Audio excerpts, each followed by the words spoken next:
बघा किती छान झणझण आपला बोंबीलचा ठेचा बनवून तयार आहे। तर चला मी तुम्हाला दाखवते आपण ठेचा कसा केलेला आहे। चला मित्रांनो, आज आपल्याला करायचा आहे बोंबीलचा ठेचा, ते पण हिरव्या मिरचीमध्ये।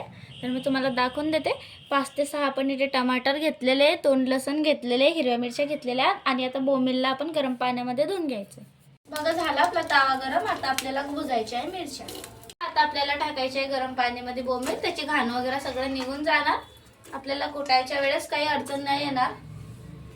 मिरच्या कशा छान भुजल्या गेलेल्या आहे आणि दुसरीकडे आपले बोंबील पण गरम पाण्यामध्ये झालेले आहे। चला आता आपण याला धुवून घेऊ। बघा आपण भुजलेल्या मिरच्या टाकलेल्या आहे खलबत्त्यात आणि घ्यायचं आपल्याला त्याच्यात लसूण आणि घ्यायचं आहे थोडंसं मीठ आणि याला कुटून घ्यायचं आहे। आपण याला बारीक कुटून घेऊ। आपण बोंबील गरम पाण्यातून काढून घेतलेले आहे आणि एक साइडला मिरची लसूण ते पण कुटून ठेवलेलं आहे। चला आपण बोंबील तळून घेऊ। चला आपण आता एवढे बोंबील छान तळून घ्यायचे। कसे लाल आणि कडक झालेले आपले बोंबील। आता आपण या बोंबीलला प्लेट मध्ये काढून वरतून आपल्याला टमाटर घ्यायचे। चला आपण टाकायचं टमाटर आणि टमाटर आपल्याला साधीलाच भाजून घ्यायचं। झाकण ठेवून देऊ आपण त्याच्यावर। आपण उघडून बघू की आपले टमाटर झालेले की नाही। बघा झाले आपले टमाटर छान भाजून गेलेले आहे त्याच्यात।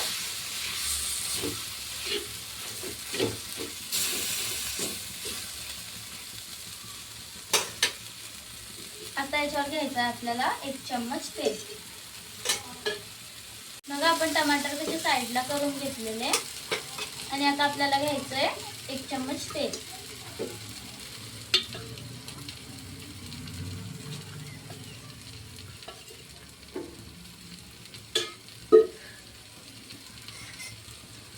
चला आता आपल्याला टाकायचा आहे कुटून घेतलेला आपला ठेचा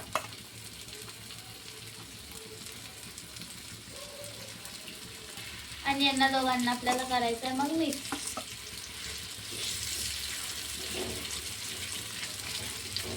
आधी आपल्याला तेलात येऊ द्यायचं मग मिक्स करायचं।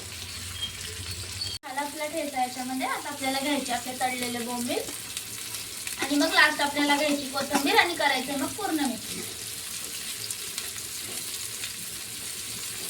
मग त्या व्हिडिओला लाईक पण देऊन द्या। तुमच्यासाठीच घेऊन येणार मी हर पूर्ण रेसिपी।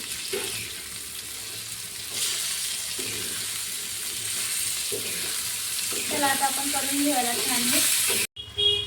बघा किती छान झटपट आपला ठेचा बनवून तयार झालेला आहे। आपला ठेचा कसा झालेला आहे कमेंट करून मला नक्की सांगाल। तुम्ही सुद्धा तुमच्या घरी बनवून बघा आणि आतापर्यंत जर तुम्ही व्हिडिओला नसेल लाईक करलेला तर प्लीज लाईक करा।